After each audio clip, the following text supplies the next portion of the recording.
down like I was not gonna be loyal to you from the start. You changed up on me and so it's things I give it up. I've always seen it. Assalamualaikum warahmatullahi wabarakatuh. Perkenalkan, nama saya Adam Jericho, NIM 64191362. Kelas saya 643F05. Di sini saya ditugaskan oleh Ibu Lela Elvira SEMM untuk membuat video tentang kepemimpinan. Di sini saya ingin menjelaskan terlebih dahulu apa itu tentang kepemimpinan. Kepemimpinan adalah kemampuan seseorang untuk mempengaruhi orang-orang lain agar bekerja sama sesuai dengan rencana demi tercapainya tujuan yang telah ditetapkan sebelumnya. Dengan demikian, kepemimpinan memegang peran yang sangat penting dalam manajemen. Bahkan dapat dinyatakan kepemimpinan adalah sebuah inti dari manajemen. Ciri-ciri seorang pemimpin. Kebanyakan orang masih cenderung mengatakan bahwa pemimpin yang efektif mempunyai sifat atau ciri tertentu yang sangat penting. Misalnya, karisma, pandangan ke depan, daya persuasi, dan intensitas. Apabila kita berpikir tentang pemimpin yang heroik seperti Soekarno, Jenderal Sudirman, dan sebagainya, kita harus mengakui bahwa sifat-sifat seperti itu melekat pada diri mereka dan telah mereka memanfaatkan untuk mencapai tujuan yang mereka inginkan. Sebagai pemimpin, dalam menggerakkan orang-orang lain, kita harus ingat 4 faktor, yaitu kepemimpinan, di mana kemampuan seorang untuk mempengaruhi serta mengingatkan orang lain bekerja sama dalam usaha sampai tujuan. Yang kedua, komunikasi, cara dan media menyampaikan pesan. Yang ketiga, instruksi, perintah atau petunjuk kerja yang jelas, tegas, tampak arah, jelas bagaimana jalan pelaksanaannya. Yang keempat, fasilitas, kemudahan yang menyebabkan pekerja mudah dapat dilaksanakan. Untuk dapat melaksanakan tugasnya, seseorang pemimpin harus memiliki 2 aspek. Yang pertama, aspek internal, yaitu pemimpin harus mengetahui keadaan organisasi, gerak, tujuan, dan keadaan. Pemimpin harus mempunyai pandangan organisasi, mengambil keputusan secara tepat, tegas, dan mudah dilaksanakan.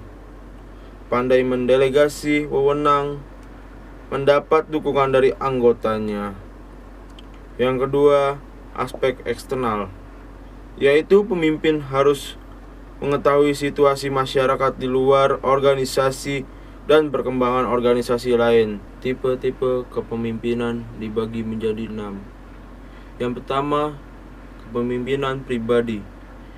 Tipe kepemimpinan di mana pemimpin secara langsung mengadakan kontak dengan bawahannya, sehingga hasil kerja langsung diketahui oleh pemimpin tingkat atas yang juga menginginkan mengetahui segala hal yang diinginkan secara detail.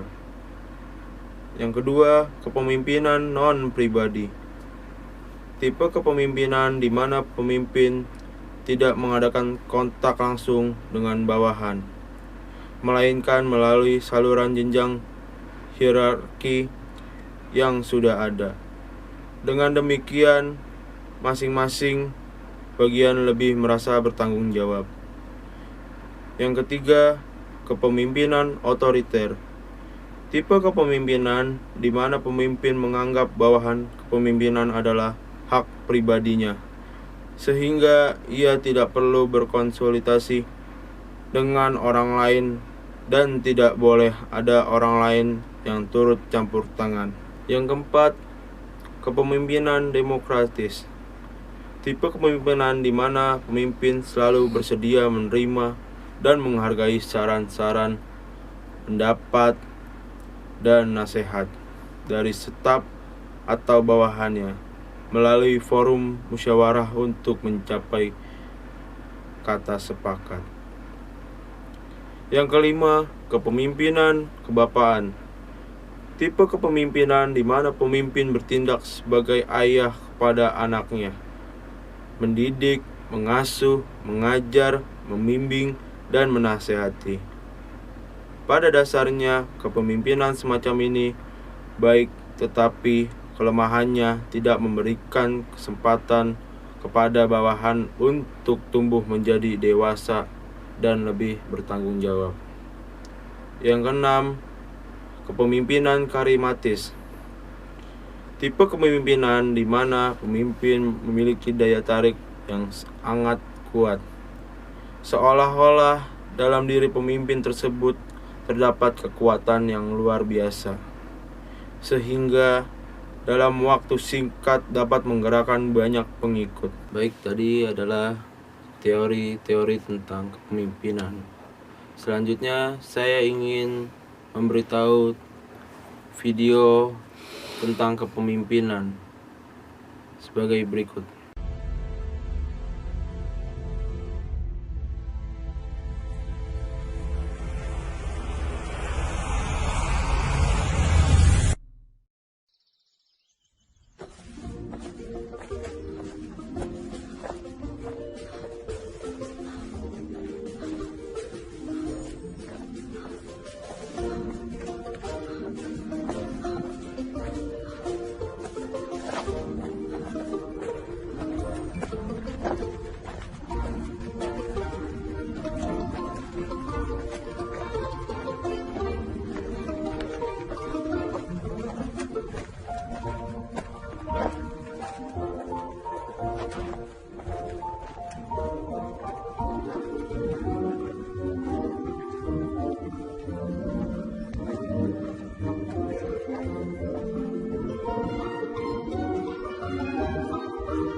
Baik, dalam video tersebut kalian dapat memahaminya.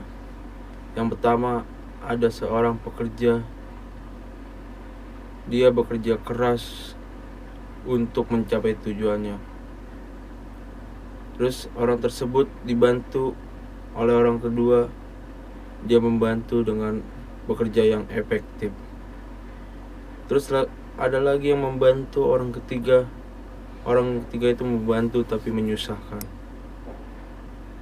Ada lagi yang membantu orang keempat. Dia membantu tapi menaik turunkan perusahaan atau organisasi. Terus dibantu lagi orang kelima. Orang kelima ini adalah orang yang bejat. Orang yang menghancurkan sebuah perusahaan atau organisasi agar terhancurnya organisasi atau perusahaan tersebut. Baik, Dari video tadi, seorang pimpinan mengusir orang yang kelima karena dia adalah orang yang menghancur atau merusak sebuah organisasi atau perusahaan. Dalam video tadi ada musuhnya, dia bisa berjalan dengan lancar karena semuanya bekerja. Bukan ada yang menghancurkan atau merusaknya. Sebagai pemimpin harus berani mengambil keputusan atau tindakan agar tidak terhancurnya sebuah perusahaan atau organisasi. Lebih baik kehilangan 1 orang daripada kehilangan 1000 orang. Karena 1 orang bisa menghancurkan semua perusahaan atau organisasi. Dengan 1 orangnya ini adalah dia membujuk orang-orang lain agar mengikut dia ke jalan yang tidak benar atau merusak dan menghancur sebuah perusahaan atau organisasi. Baik, tadi adalah video yang pertama yang bertentangan pemimpinan. Selanjutnya ada lagi video yang kedua tentang video kepemimpinan, tetapi ini adalah seekor semut yang berjiwa kepemimpinan.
Di dalam video itu, pemimpin harus memantau seberat apapun hambatan atau rintangan yang akan dihadapi.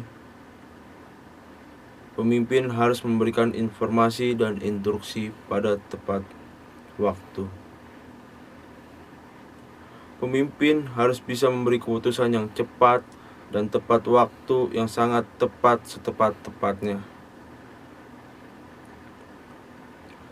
Pemimpin berdiskusi dengan bawahannya untuk mencari solusi, menghadapi hambatan untuk mencapai tujuan bersama.